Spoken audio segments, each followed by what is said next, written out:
Hey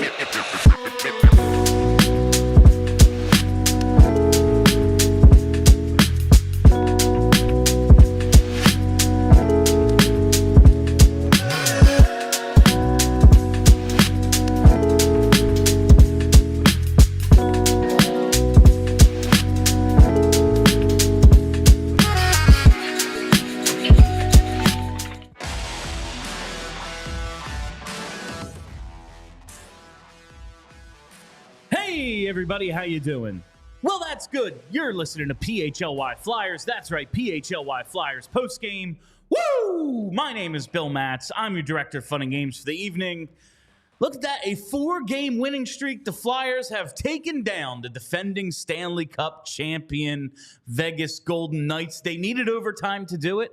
Got out to a 2-0 lead thanks to a couple of power play goals. And ultimately, they take the game 3-3 into overtime and win it on a goal from Sean Couturier. Travis Konechny, I don't know if I've ever seen a guy come closer to 2 goals without actually getting one than he did today. Seemed to factor into a couple, but doesn't ultimately get the credit. But JP, how you doing? That was a big win for this team. It's nice to see them come out on home ice and get some of these wins. They've been playing well lately, doing a lot of it on the road. Like if you only went to their home games and didn't watch them on the road, you'd yeah, this team sucks. Like I thought they would, but no, they've been playing really well. And another one happens here, and they get the victory over Vegas. You know, a couple weeks ago, they looked like they had him and lose it in the final 30 seconds. But today they got him. Nice win for this team. Yeah, man. What's going on, Bill? What's going on, everyone out there? Listen, everyone knows my favorite day of the week. It is Saturday. It's because it's only my real day off. I get to just be relaxed, be myself, and so. For this game to start, or first this Saturday to start off with a Flyers win on a 1 o'clock puck drop against the reigning Stanley Cup champions, Vegas Golden Knights. I went out of my seat. I was going crazy for this one. It felt like playoffs for me personally because we're going against the Vegas Golden Knights. It is a Saturday. We had a lot of good things. We'll get into that power play. But just the fight from these guys, you know what? It felt a lot like that Carolina Hurricanes game we had here at Wells Fargo Center. It did. So, like, at the last minutes, I'm like, no, Vegas got this. They're going to get that goal. But to see them push it into extra and then get the dub in overtime, it was a fun game, man. And I saw a comment early, like, you know, overtime was scary. Vegas looked like they had it a couple, like right away. It looked like they had a few attempts. Carter Hart came up big as he did throughout this game. And then got to give it to Travis Sanheim. Makes a play on defense, skates the puck in, and then ultimately it leads to the Couturier game winner. There's listen, there a ton of congratulations to go around in this one because it did.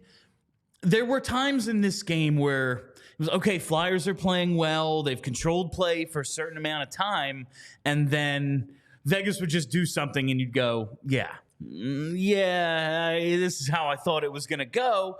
But to the Flyers' credit, you know, they came up with a couple big penalty kills. Obviously, the power play came up big for the first time in about a month. Yeah. And they come away with the victory. And I know there are some people who are like, well, what does this do for the rebuild? And listen, I'm with you. We've said basically every show that we've done, post-game or otherwise, like, I recognize you if you're one of the people who wants to see them just lose and get a top 5 pick. I get it. It makes sense. But I'm just watching this team and the way they're playing, and it's hard to argue with the guys who are doing it. And that's why I want to start tonight. Obviously, like I said, Konechny made a couple of plays. Looked like he factored into the Shawn Walker goal. It's like, no.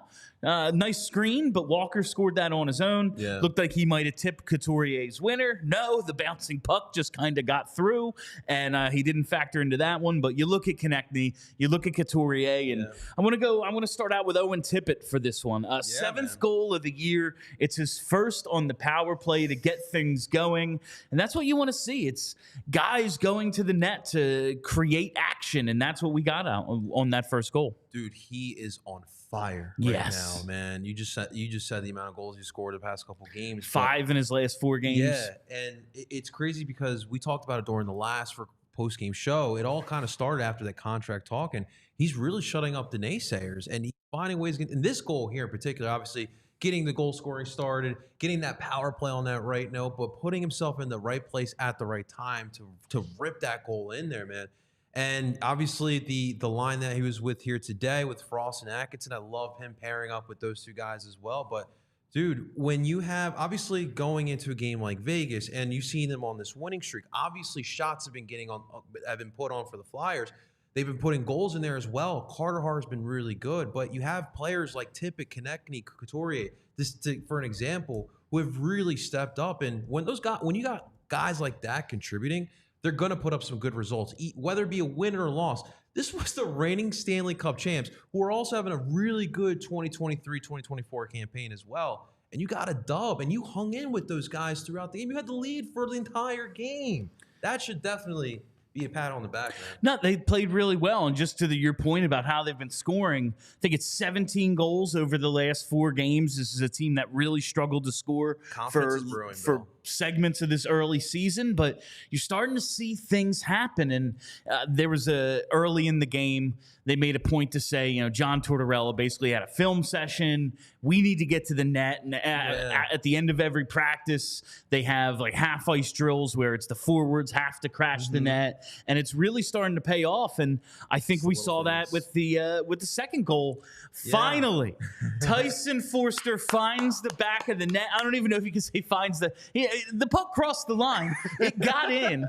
It counts. And he needed this so badly. This is a guy who, like, I've wanted to commend for playing well. Like, he has been doing a lot of the little things. You see him on the forecheck. He's creating turnovers. He's not doing anything wrong. But he's a first-round pick. He needs to score some goals. For sure. Last year, he scored in his brief time up. He scored in the AHL as well. And it feels like one is going to get him started the way Owen Tippett, he had a few, but then all of a sudden now he's scoring at this rate. I'm expecting Tyson Foerster to keep this up because he's been playing some good hockey. He finally gets one in close on the power play, the second power play goal of the game, give the Flyers a 2-goal lead. I'm happy for the kid, and I'm just hoping this leads to more because they need his offense. Yeah, I think I hope this is an avalanche type of effect. Hopefully Forrest can go on a little bit of a run here, but you mentioned it, and so is Torts. That's why Torts has believed in him for so long, because he's been doing everything right. And when you do that, you're going to set yourself up for success. And on a day like today, getting that second goal, that second power play goal was so huge, and it was great to see Forrester. But I want everyone in the comment section to give a big shout out to our producer, Tyler. We had a great conversation beforehand. Rebuild. And, we obviously, there's going to be a lot of comparisons in Philadelphia to the Sixers rebuild in the early 2010s. And with this Flyers team, I love what they're doing because you do still have veteran players like Cam Atkinson, Sean Couturier to help young players. You can throw Owen Tippett as one of those young players, but, a guy like Tyson Foerster as well, who's a young player, Noah Cates as well. That's really what that veteran leadership is going to be able to help. And you have some NHL guys mixed with some young players who we're still trying to see for the future. And it's produced some fun hockey, better than what we've seen over the last 2 years. And that's, I think it needs reiterating. Listen, I still believe this team is rebuilding for a reason, and it's because of the results we've seen over the last 4 or 5 years, especially the last 2. But as long, the winning, yes, it hurts ultimately what your draft position is going to be. I think that might be offset a little this year because they also have the Florida Panthers pick. Now, Florida's awesome. That might be the 30th pick or something. But excellent basketball. They will have some picks. They're gonna bring in at least 2 first-rounders. And as long as the front office and the people running the organization making the decisions keep in mind that this is a rebuild. As long as you look at Shawn Walker and go, yeah, dude's playing great. He's also 29 and he's an unrestricted free agent after this season. He's got to be traded. As long as you're fielding offers for Cam Atkinson and Garnett Hathaway and the dudes who might be like Mark Stahl, who I think we're going to see tomorrow. He's been cleared. We're going to talk to Charlie a little later in the show to see if we get any updates from the coach on some guys. But it's as long as the front office is looking at this as a big picture thing, I can't argue with winning. Yeah, if the dudes who we want to be here, Owen Tippett, Tyson Foerster, if they're the guys partially driving this thing, as well as Sean Couturier, who ain't going anywhere because he's in the middle of an 8-year contract with a no movement clause. Like, if you wanted to trade him, you probably can't. Like, as long as these are the dudes making things happen, Carter Hart, I'm going to argue because they're better than we thought they were going to be. Listen, I thought they were going to be a bottom 5 team because I looked at their roster and went, I don't see it. But a couple of guys have taken steps. Yep. There's a couple of guys who are way healthier than I thought they were going to be. And here we are. They look good. I'm not going to complain about a team that's outplaying expectations. Absolutely. Let me make a point real quick, too. Everyone who wants the Flyers to just straight up lose so we can get all the balls in the lottery, right? Let me take it back to the Sixers real quick. How many high draft picks do we have? And how many? Plenty. How many NBA future Hall of Famers do we have? And that's, listen, just looking at, there's plenty of teams in the NHL that have done it the right way and it's worked out.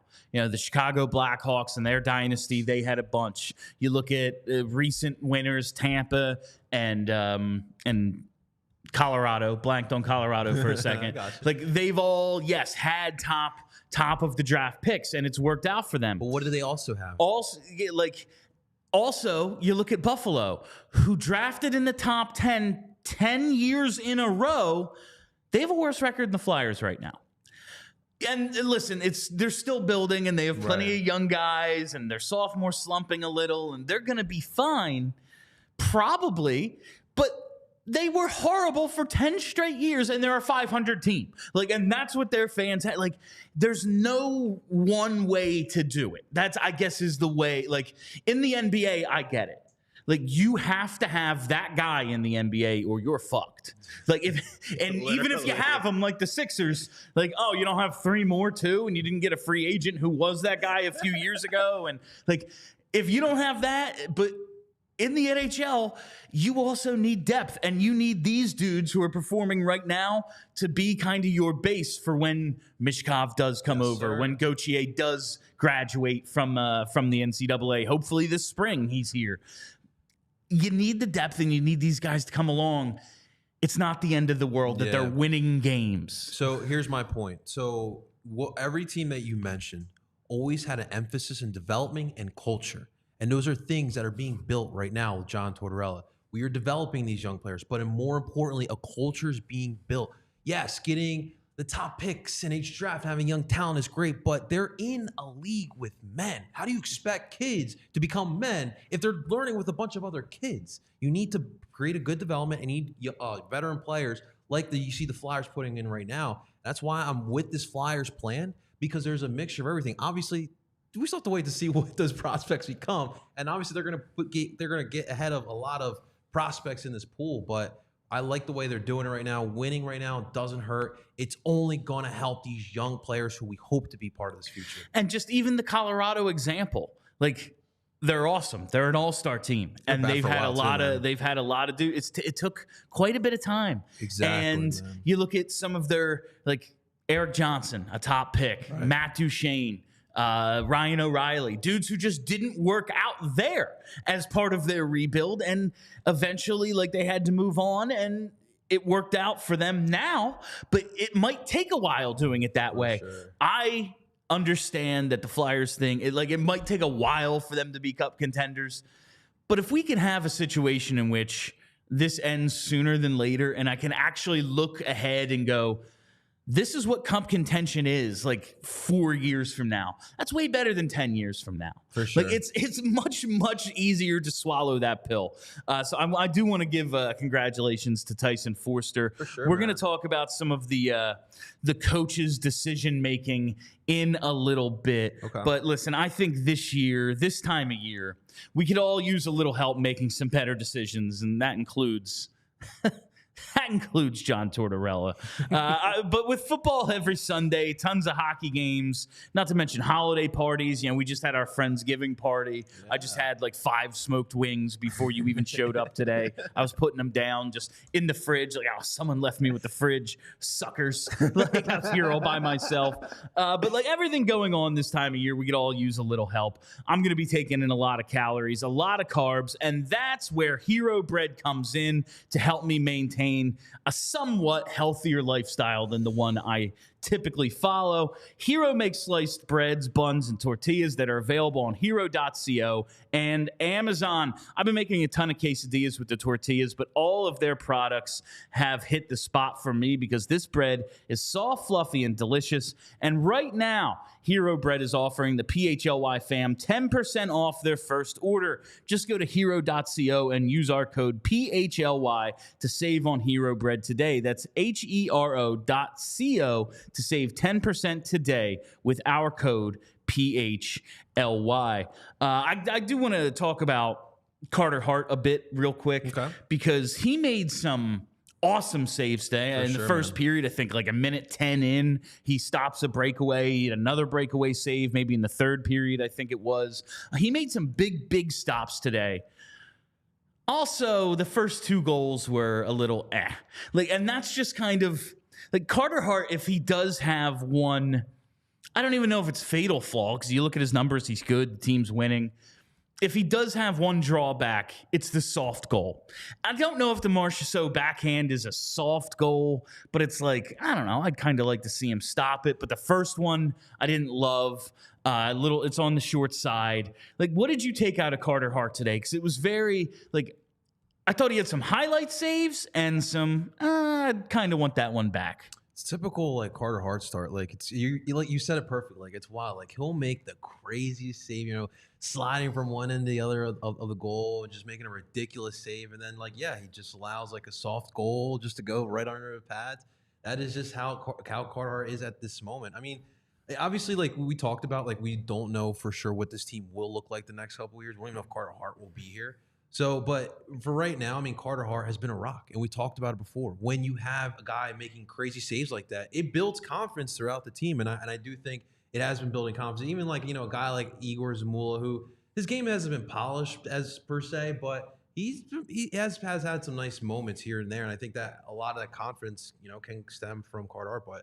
Again, he kept his team in the game, and that was the most important part. He did, and I see Steve's comment, second goal was a better goal than you think. I don't even think it was if he stops it, it's a nice save. Like, I don't even think it was a soft goal on that one. The first one was a little, he'd probably want that one back. They're trying to say, oh, well, there was a deflection.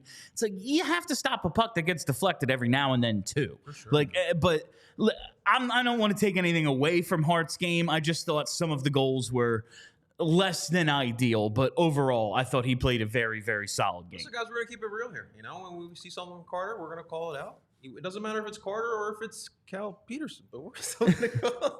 If it's Cal Peterson, I expect every shot. That's the thing is I expect every shot to go in on Cal Peterson. So when he makes a save, I'm like, oh, nice. Well done. Okay. But like with Carter, I'm looking at him as franchise goalie. Every now and then you have to make a tough save. Mm-hmm. But he made plenty of those today. He's been big in this winning streak as well, man. Big part of it. He has been. Since he's come back, he's looked good. Every time he comes back from time off, he looks really strong, and it just leads me to believe maybe we should give him a little more time off every now and then. Like, again, I get that he's the franchise guy, and you want him to be that 60, 65 game starter, but if he's just a 50, 55 game guy, but he's awesome in those games, maybe that's what you have to do. And down the line, then he's fresh for the playoffs, maybe. It's something you have to keep an eye on. So obviously tomorrow, I assume we'll be seeing Sam Ersson with the back-to-backs. I would hope so. But I would think. But you never know with this coach. But it would make sense to see the backup tomorrow. It was like when we were on with Kelly, it was the exact same thing like you were saying. Like, even with Sam Ersson, he plays well when he's got a lot of run as well. So yeah. It's not a bad idea. I always like they pay tribute to Roman Czechmanek on the broadcast today, and he was a guy who he's playing under Ken Hitchcock, whose whole thing is like block shots, tough defense, never let the goal. And he's like, I want shots. Especially early, I want to see a ton of shots. I want to get in the groove of the game. And it's always that back and forth, like what's best for one goalie versus what's best for the team and what the coach really wants. So it's going to be that balancing act. But tomorrow we'll probably see Sam Ersson. So good game for Carter today, even though I didn't love the first goal. Want to get to the officiating a bit. Okay. It was wild today. It's so it starts out, I guess the first kind of crazy call. Chandler Stephenson, 5-minute major in a game misconduct for cross-checking Garnett Hathaway. Former teammates, by the way. And when it happens in real time, like at first the camera pans away and it's, oh my God, Hathaway's down. He's grabbing his face. What the hell happened? And you see it first and it's, oh, he cross-checked him in the nose. That's not good. They review it because you review majors, and I don't hate the idea, kind of like in the NFL where they just call it a touchdown or they're like, yeah, it's a fumble. So they can go and get the automatic review. Like, yeah, call it a major and then go back and review it. Mm-hmm. They show the replay. High cross-check, absolutely a penalty, very, very late. But he catches him in the shoulder, and it's Hathaway who kind of goes into the net. Now, there is like an arm kind of directing him, but it was a dirty play, definitely a penalty, and the Flyers get a 5-minute major. Cool. I don't know if that's a game misconduct, though. It's a little much for what turns out to be a cross-check to the shoulder. I mean, I don't want to say Hathaway was pulling the whole soccer move and maybe selling a little bit more, but it definitely felt like Stephenson's hit wasn't as bad as what it looked like. Yes. We were even wondering, like, dude, is he bleeding? Like, is Hathaway bleeding? And he does hit his head on the crossbar. That's rough. Like, you know, that post ain't given. Like, right. It's unforgiving. I'm sure it was very painful, but it's a brilliant, in my mind, it's a brilliant play by Garnett Hathaway. Not even the sell job, but we saw in the preseason, the team, Vegas is one of these teams that they're just always all in. Like, doesn't matter, preseason game, whatever. They stick up for their guys. They have that Tampa Bay mentality where even their skill guys will go after you if something they believe happens. But we saw in the preseason, someone takes a shot on Mark Stone. They're very protective of Mark Stone. He's their captain. He's got a long injury history. Mm-hmm. Hathaway gives him a little bump in front. Chandler Stephenson comes after him. He's out of the game. Like, even if Hathaway is hurt, it's like, well, one of our fourth liners for one of their star players, like, I don't know, pretty good trade. Like, it was, I thought, a really, really smart, like, heads-up play by Hathaway. And if it's a sell job, good for him. Yeah. You know, he sold it and gives his team a 5-minute major. So either way, I think it's well done by Hathaway. I just don't know if the officials like actually did their job. Yeah, no, absolutely. And so it's more of the circumstances, late play and high cross-check player look away is extremely dangerous. I wonder if because Stephenson wasn't even in the play, like they even just because it's so very late, right? And like Mark Stone's the one who takes it's not like a hard hit. Like, it was a bump. Right. And Stone doesn't react. He's just like, okay, yeah, whatever. And then Stephenson kind of just, escalates the situation out of nowhere. Referees don't love when you escalate a situation. Right. Like, they're there to keep the game under control. And it's like, you know, that was a $5 punishment for a 10-cent crime, basically, is, like, what the referees are looking at. Like, he bumped him. Like, what are you doing? Cross-checking him high. Like, stop. Get out of here. Like, that. They were like, get out of here. No, we're not dealing with this too much too soon, like the line from Slapshot. Like, it's too early in the day for this shit. Like, this is an afternoon game. We're not doing this day, so they booed him. I'm glad you said. I love that movie. It's one of my favorites. But then later we get the 3 straight penalties on the Flyers for what turned out to be an extended 5-on-3, and it was. The Konechny one, we can probably have our gripes with. I will say when it's fast out there. When the referees see a guy reaching with his stick and then the opposing player go down, they're going to make assumptions. It was a little bit of a soft call, but yeah. I get why they call it. The Lawton one is the absolute killer. I got to believe, and someone said this to me on Twitter. I wish I had it right in front of me. With the cross-check? Yeah, but about the Lawton play. Like, if that was Morgan Frost, he doesn't play in the third period, and he probably doesn't play on Sunday. But I just think it's a little thing to keep an eye on that I want to ask Charlie about. How this is, because that was a dumb penalty. You're already down, you're already shorthanded, and you just cross-check a dude straight in the, you were getting called for that. 5-on-3. Yeah, you were getting called for that. I don't care about the circumstance. So that was a very, very dumb play. But it was, kind of just a wildly officiated game, from the things they let go to the things they did call. It was a ton of fun to watch, but special teams did kind of decide this game because of it. No, literally. I think we had 8 in total between both teams, 4 for each team. And that second period, that second period was freaking wild. And I was just sitting on the edge of my seat because obviously we all know how that power play can be, even with the 2 goals here. The power play kill can be. So it was a wild second period, that's for sure. I just, while we're on the subject, okay. At what point do you start to be like, yo, where's Bobby Brink? Because that to me was today. And they have the back-to-backs, so if he factors in tomorrow, it's like, okay, he got into one of the games this weekend, and hopefully he plays all next week, and the rest of the season we can forget all about it. But we can say, like, in my mind, yeah, as long as the front office is doing its thing, what plays out on the ice is a little bit separate from the rebuild. But this season ultimately is about, because this team is not winning the Stanley Cup. They're probably not going to go to the playoffs. Like, it would be surprising. They might. Crazy shit happens all the time. Seattle got in last year. Seattle was a 100-point team last year, and they stink. So, like, it's definitely possible that they go. I don't think it will.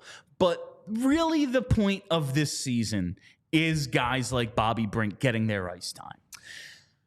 Now it's 3 straight. It's no longer, oh, he's just out for a game. His play is dipped. Rookie wall is a real thing. Let's keep him fresh. Now it's a pattern. Now it's, oh, well, the team's playing well. Can't get him back in. Yes, you can. Like, are you starting to be a little concerned that the coach has, I don't want to say too much say, but like, just what do you think about what's going on with this lineup and the young guys kind of being the ones who don't play all the time? I just want to reiterate, it is a tough decision because you are conflicted between winning and what's best for the future because, yes, just like everyone has said in this organization, we are in a rebuild. But, like, I'm with you.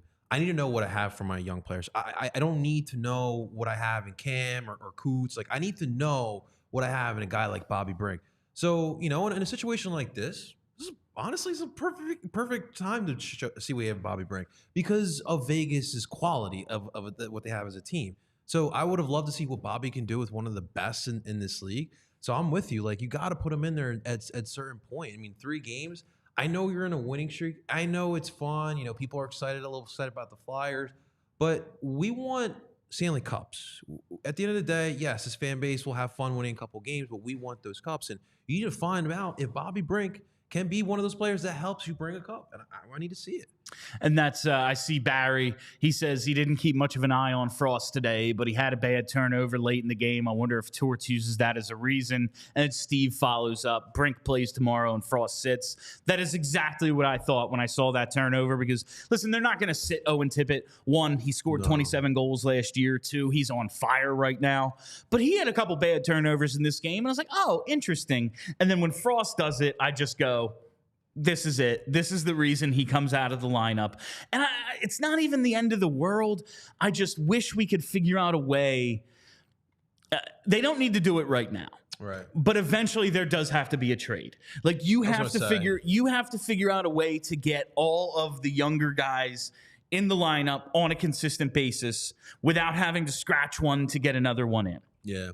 I think that it's not a November problem, but January, February, March, when the trade deadline does come around, like Cam Atkinson, Garnett Hathaway, someone does have to go to eventually make sure we get as much of a sample size from these younger guys as we can.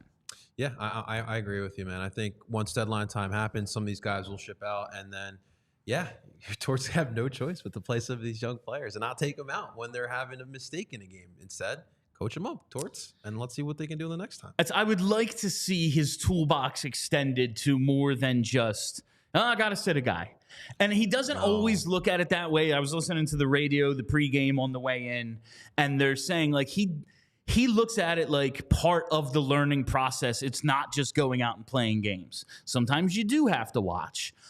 I don't hate that approach. I don't think that's necessarily wrong, but when it goes to a week, 2 weeks, and you're just not getting any game time, there is the AHL. Yeah. Like and Bobby Brink is a guy who, if you don't want to play him, and I don't know why you don't, and I don't want him to go down, but he has to play hockey. Like, he missed a big portion of time with the injury last year. He wasn't right for most of last season. Kind of a lost development year. I don't need another one of those on a year that started out so proud. He makes the NHL out of camp after what was looked at as a lost developmental year. I just don't want this being, 2 weeks he didn't play. Like, that's too much. Yeah. That's a little too much. Sitting out for an excessive amount of time does not help a young player. It really doesn't. It might even hurt them, especially, they're overthinking things. And I agree with you. Like, having them play, no matter what level it is, it may be beneficial because you don't want guys to just sit there and get cold. And we don't want Bobby Brink just sitting, watching the games. Is that the start he had this year, man? Yeah, especially, it's rough. We don't want him sitting in the stands watching the games, but I would like to see you watching the games in the stands, and the best way to do it, it's with Game Time. Listen, buying tickets to your favorite events shouldn't be stressful. Game Time is the fast and easy way to buy tickets for all the sports, music, comedy, and theater near you. With killer deals on last-minute tickets and their best price guarantee, you can stop stressing over the tickets and start getting hyped for the fun you'll have. Game Time is the place for last-minute ticket deals. Forget planning months in advance. Game Time has deals on tickets right up to the day of the event, which might come in handy for you. Say if you want to go tomorrow, that 5:30 puck drop against the Columbus Blue Jackets. Use Game Time to get yourself in and get exclusive flash deals on tickets for football, basketball, baseball, concerts, comedy, theater, and more. The Game Time guarantee means you'll always get the best price. If you find tickets in the same section of row for less, Game Time will credit you 110% of the difference. So snag the tickets without the stress with Game Time. Download the Game Time app, create an account, and use code PHLY for $20 off your first purchase. Terms apply. Again, create an account and you redeem code PHLY for $20 off. Download Game Time today. Last minute tickets, lowest price, guaranteed. Also, while we're on the subject, next Saturday, the Flyers are on the road, but we will be having our watch party at New Wave Cafe. It's going to be a great, great time. JP, I'm hoping to see you there. I'm going to try to make it. The problem is that since the MLS scheduling is so weird, the Union actually have their playoff game that night. But I'm definitely going to try to – I might have to split myself that night. We are Charlie and I will be there. We're right now almost positive we're going to be able to do the post game from New Wave. But either way, we're going to be there for the entire time. If we have to wait and do post game later back at the studio, that's what we'll do. But as of right now, it looks like we're going to be able to do post game from the New Wave Cafe. That's 11:25, I believe. All the fun starts at around 6. Make sure you're there. Check out our socials to register. It's going to be fun. It's going to be a great freaking time. I got to talk about Shawn Walker for a second. Okay. Because the more this dude plays, the more I like him. And I just wish he was a few years younger. Right. Like, he just turned 29. So it's not like he's 33. It's not like there's no way he can possibly fit the timeline of a rebuild. But a 29-year-old right-handed defenseman who's capable of playing top 4 minutes, damn, that's like what every single team at the deadline is going to be looking for. Right. Like, oh, what's your type? A beautiful woman. Like, oh, good for you. Like, that's exactly what they're going to be looking for at the deadline. It's what every team needs. Like, nobody has enough right-handed defensemen, except apparently the Kings, who had enough to just throw one into us in the Provorov deal, right? So they could clear some cap space. Oh my God. But like, he is really good.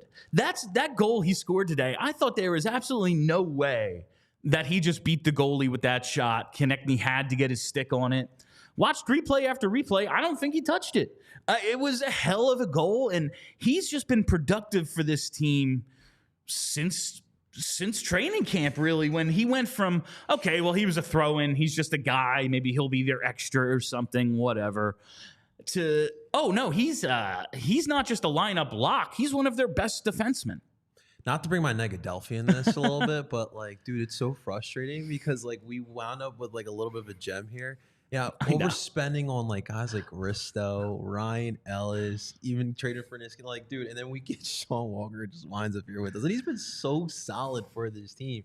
And yeah, we were all wondering, like, dude, how old is he? No, he's only 20. He's 29 years old. He's not 25, 26. And I would love him to be part of this, but I am curious to see how the Flyers going forward will use him. Obviously, he's been big help for the team right now, being a staple with the defensive pairings. But it's just wild the time period that he arrives here in Philly. And like the idea of an extension for him, like we've talked about the Owen Tippett one, and that makes sense because Owen Tippett's 25 years old. Yeah. Shawn Walker, it's not going to be a 5, 6, 7 year deal. Okay. If it's 2 to 3, he's still like a valuable trade piece. The cap is going up, so teams would be able to take him on eventually. But again, not to bring the Negadelphi into this, but we know how this goes. Dude looks awesome. We have to. Dude looks awesome. Sign him to extension, suddenly nowhere near what we thought we were paying for. Like, I just see a world where his value is never close to what we have right now. And so hopefully they're able to get something done. But I'm being told Charlie O'Connor is with us, ready to go. So let's bring on Philadelphia's #1 beat reporter. It is Charlie O'Connor. Chuck, they took down the defending champs. Playoffs?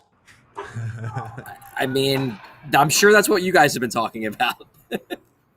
No, Charlie, I just really liked what I saw out of the team today. Power play. First of all, I guess I got to ask about the power play.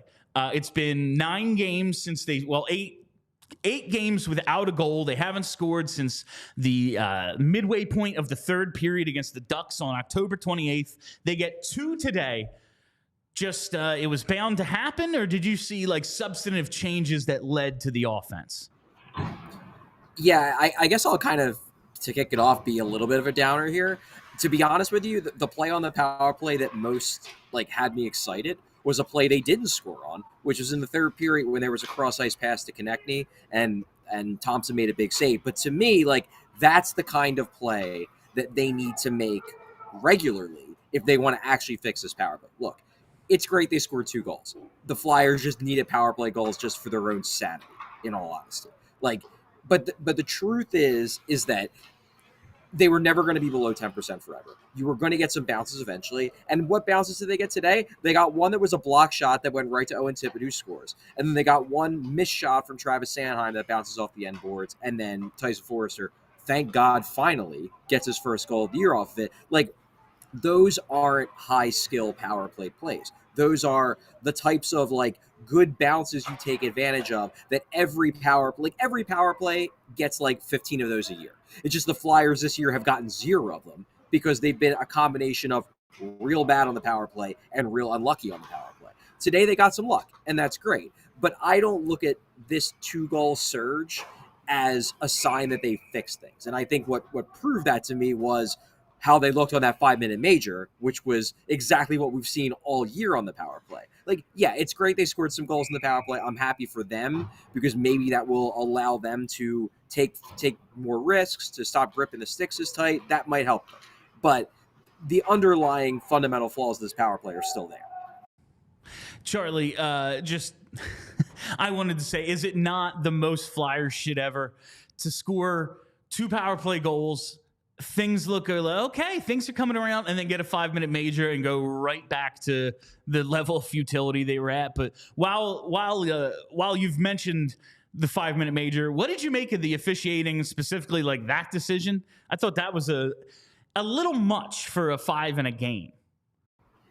Yeah, in all honesty, I suspect it was one of those where they legislated the result where because Hathaway goes up the tunnel, because he hits the crossbar, I believe, on the way down, and he gets hurt, you could make the argument, I guess, that when a player makes an illegal play, which that clearly was a very late cross-check, when a player makes an illegal play, and if the outcome is bad due to you making an illegal play, then sure, you get a little bit more punishment if the outcome is bad because it was your recklessness that led to the bad outcome. However, in and of itself, no, I don't think that was worth a major. It's a penalty. It's clearly a cross-check. It's clearly well after the whistle. It's a penalty. I don't think it's in and of itself worthy of a 5-minute major. So that one was, look, the Flyers benefited, I guess. Ultimately, I guess puck don't lie, and they end up not scoring on it, so whatever. But in all honesty, I thought that the deluge of penalties that the Flyers took at the end of the second period and even the third period, like aside from the Konechny one, which was very much Jack Eichel getting a superstar call, in my opinion. Aside from that one, the rest of them were penalties, and that's just on the Flyers to be more disciplined. And the thing is, it wasn't even young guys. Like, it wasn't even like Tyson Foerster, who's a rookie or whatever. Like, you've got Scott Laughton takes a dumb cross-checking penalty. You got Shawn Walker, who has been great, but look, he's not immune from making mistakes from time to time. He takes the holding penalty that kicks it off. Morgan Frost takes what's clearly a penalty along the boards in the third period. Like, these are penalties. And I feel like I've been negative since I've come on here because this was an awesome win. But the hard truth is that if they're going to keep this sort of thing going, they're going to need to avoid those types of runs where it's just 3-4 straight bad penalties, one right after another. If Scott Laughton was named Morgan Frost, does Morgan Frost ever touch the ice after that? If he does that cross check, I mean, it's a tough question because, like, I know what you're getting at. I know you're getting at the fact that Torts likes Laughton and he doesn't like Frost. However, I don't think Morgan Frost makes that cross check because that's not who he is as a player. Like, he's not physical. So I don't think he's ever in that position where he takes that penalty because he's not playing on the edge that Laughton always plays on. If Morgan Frost does it, actually, now that I think about it, if Morgan Frost actually did that, the coach might, like, give him power play one time. Oh, now you're doing what I wanted you to do. All you, JP. Yeah, no, I want to stay on this power play a little bit. One player not a lot of people are talking about, Charlie, is Sanheim. Obviously, he had the 2 shots that wound up being the Tippett and the Foerster goals. But for you, like, I just want to talk a little bit about Travis Sanheim. What do you think of his performance here, especially in the future on that power play? I mean, I thought he was fantastic today. And actually, John Tortorella specifically singled him out after the game, saying that he thought Travis Sanheim was, 5-on-5, paddle power play, everything, was one of the best players on the ice. And I would agree. I think he was fantastic. What will we think of Chuck Fletcher if Sanheim ends up being this? Oh, my God. It's not, but the thing is, like, something can work out for. I had this argument with someone on Twitter a few days ago where it was somebody who just, like, kept harping on the idea that, well, what if Chuck Fletcher didn't make all the wrong moves like we thought? And it's like, if Travis Sanheim bounces back and turns into, a top 4 stalwart for the next 5-6 years for the Flyers, like, that doesn't mean that the decision to sign Travis Sanheim a year early to an 8-year contract on a team that should be rebuilding was retroactively smart. It means that something that was a bad process led to a good result, and that's great. Sometimes you need some luck, and the Flyers have had so little luck in terms of team building over the last decade that, sure, it will be awesome if this plays out in the best case scenario for the Flyers. But, like, it doesn't retroactively make the decision to sign Sanheim to that contract smart. It was a really dumb risk at the time, especially given where the organization stood. And what it stood as is it stood as an example of Chuck Fletcher not realizing that the Flyers were further away from contention than clearly he either thought or hoped. Now, if this plays out where Travis Sanheim, this is the new Travis Sanheim. He is a top pair quality defenseman who can be a good power play 2 guy on a great team and take 25 minutes a night and do damn good in those minutes, then that's awesome, and that makes this rebuild for the Flyers hopefully not going to take as long as we thought it would have otherwise. Real quick, I want to look at these. Oh, is he?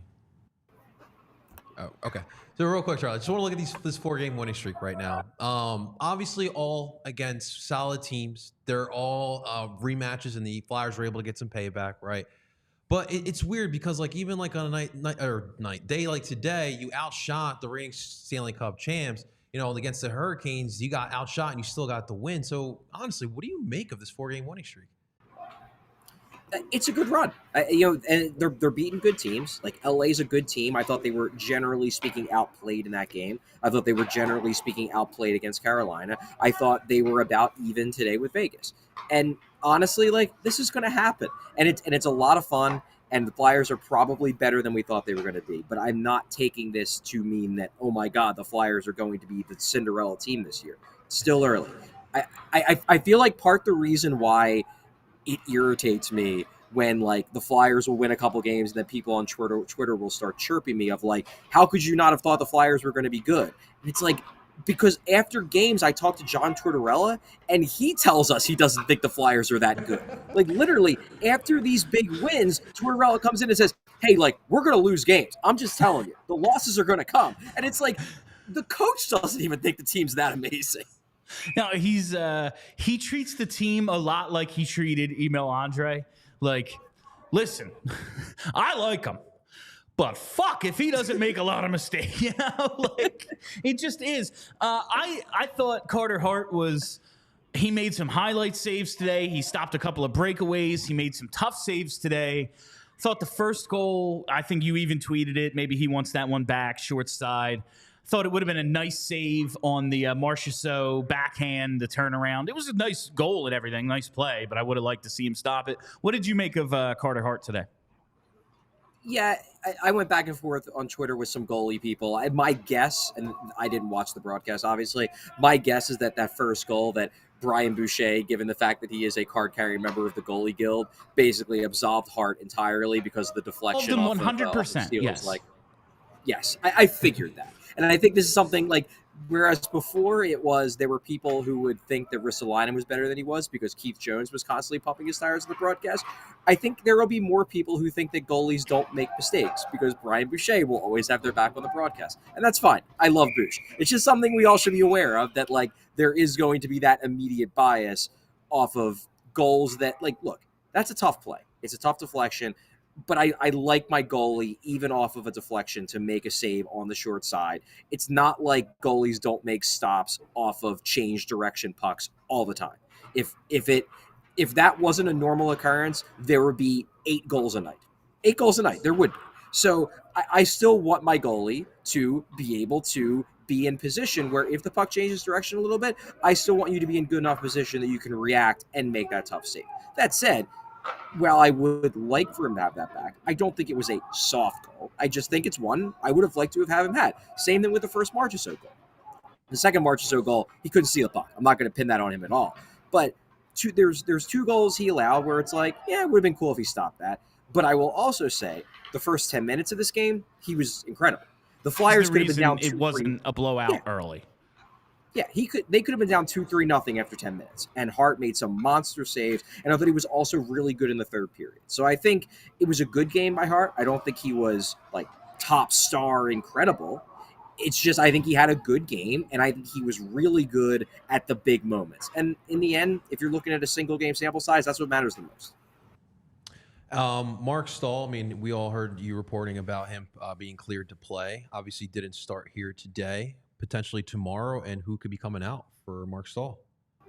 Well, it's interesting because now they've beaten Carolina and Vegas right in a row. Obviously, I know they beat the Kings and the Ducks, but these 2 teams, like the Kings are an intriguing Western Conference dark horse. The Kings are one of the favorites in the East. The Golden Knights are one of the favorites in the West, if not one of the favorites just to win the Cup, period. I don't know if they change up the lineup. I really don't. If they do, my guess is it's Zamula who comes out. I did think Zamula had a better game today. I thought he had a couple really good shifts. I thought he had a couple shifts that weren't amazing, but I think he was much better than he has been recently, which is what leads me to think that maybe they just keep Stahl out another game and just let this ride and see where it goes. My guess is that if he comes in, it would be for Zamula. Just makes the most sense. Zamula's a lefty shot. So is Stahl. So it would just be an easy swap, and it's not like Zamula has been playing that well. However, I truly don't know. If I had to put money on it, I would put money on Stahl being out of the lineup again because I don't think Brink's coming back in. And if I don't think Brink's coming back in, why would you put Stahl back in? Oh, that was my follow-up was going to be because I just thought there were some mistakes made today by guys, whether it's a Morgan Frost turnover. It's not going to be Owen Tippett, but he had a couple. I just thought there were a couple of plays, the Lawton penalty. Like, if you wanted to, you could come up with reasons to take someone out and put Bobby Brink back in. But yes, on a 4-game winning streak, we saw this happen with Morgan Frost. It's like, what are you going to do? Like, team's winning. I don't change the lineup. So I guess that's just not going to happen. I got to ask you about Travis Konechny.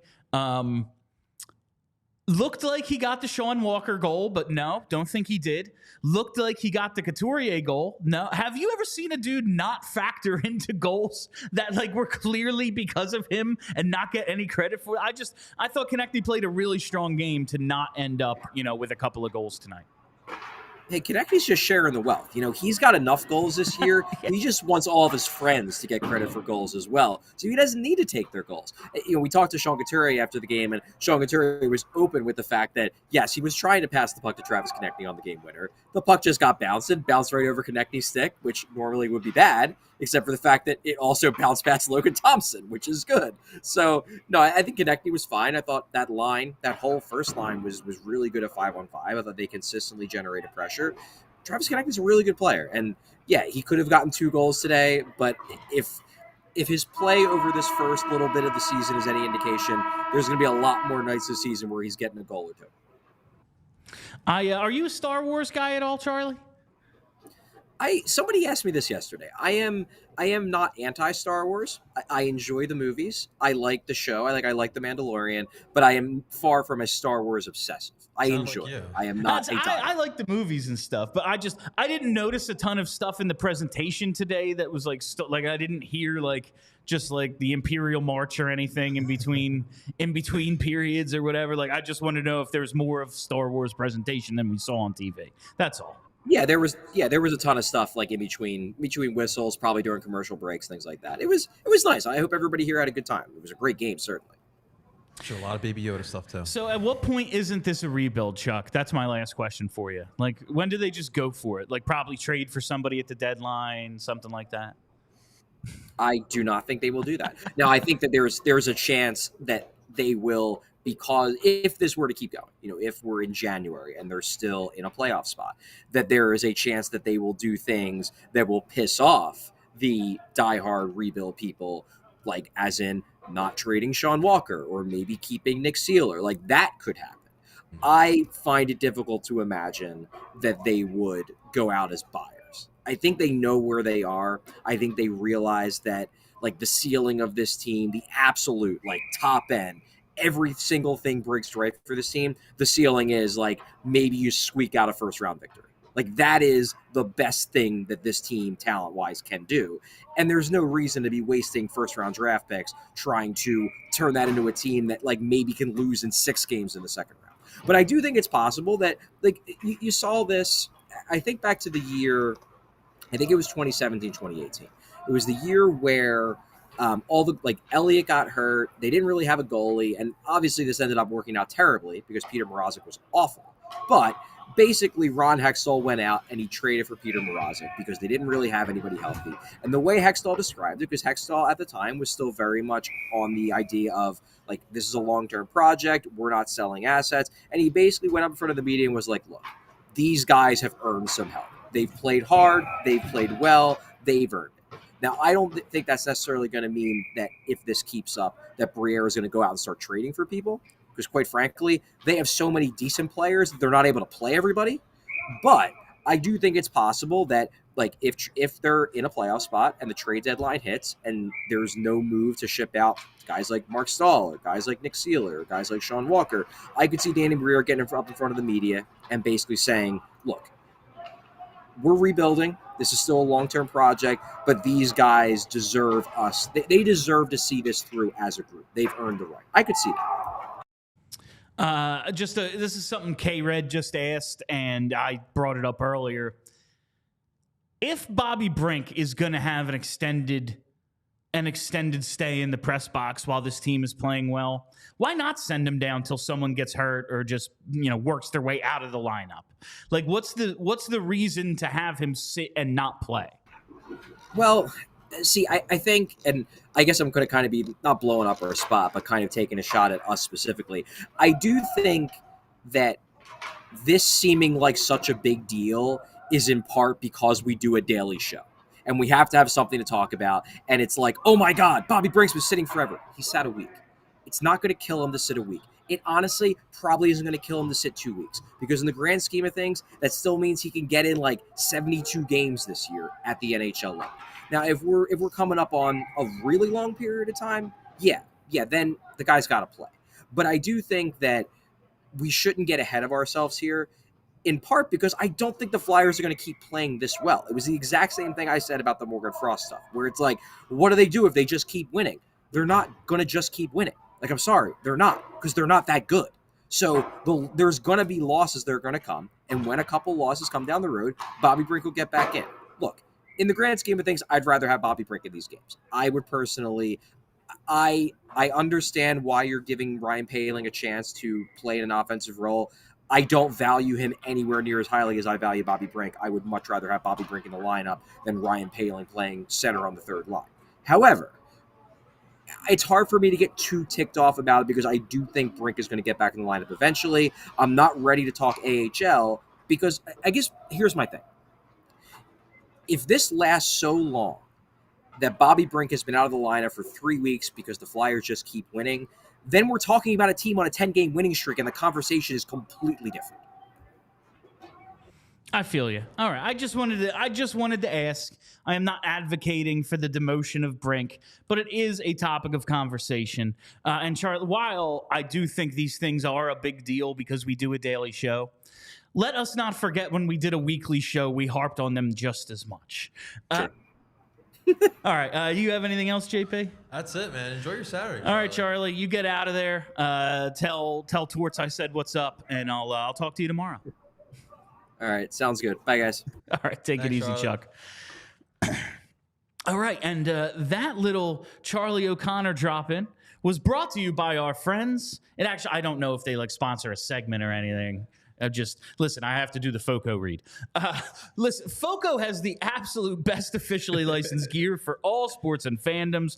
Whether you're looking for team apparel for the season ahead, they've got overalls, hoodies, hats, sunglasses, bags, and everything you need for game day. Maybe you're in the market for some accessories, toys, collectibles for your man cave, she shed, or podcast set. You've got to use FOCO for all your team gear needs. FOCO always has our back for Philly sports, and they have yours too. Get the best gear around by using the link in the description of the show. And for all non-presale items, use the promo code PHLY for 10% off. That's promo code PHLY for 10% off at FOCO.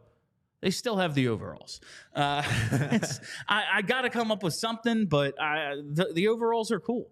And it looks like they're putting them out for everything. Yeah. So. Yeah, well, obviously with the Flyers on a 4-game winning streak, get yourself the gear. Get that Flyers Absolutely. gear. Yeah, get it now. You know? Everyone's going to be looking for it on Black Friday. Get now. You get your 10% off with PHLY. Problem solved. I did see, Frank says, have been down on Zamula last few games. Thought he had a strong game today.